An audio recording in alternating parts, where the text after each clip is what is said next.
গাইবান্ধার সুন্দরগঞ্জে সৌদি প্রবাসী দুই সহোদর ভাইয়ের স্ত্রীর সাথে পরকীয়া করতে গিয়ে স্থানীয়দের হাতে ধরা পড়েছেন দুই বন্ধু। পরে তাদের মাথা ন্যাড়া করে গলায় জুতার মালা পরিয়ে দেওয়া হয়। খবর পেয়ে পুলিশ ঘটনাস্থল থেকে ওই দুই যুবক ও সংশ্লিষ্ট দুই গৃহবধূকেও আটক করে আদালতে প্রেরণ করে।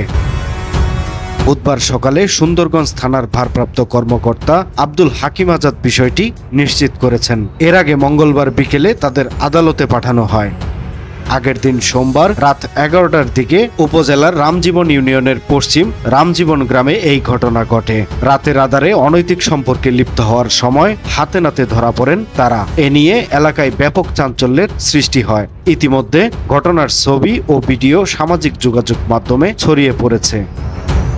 আটককৃতরা হলেন উত্তর বেকাটারি গ্রামের রেজাউল করিমের ছেলে মারুফ, প্রবাসী ওয়াহিদুলের স্ত্রী ইয়ামিন বেগম, তার ছোট ভাই শহীদুল ইসলামের স্ত্রী আরফিনা বেগম এবং চরিতাবাড়ি বিবিসি মোড় এলাকার জাহিদুল ইসলামের ছেলে আলমগীর ইসলাম।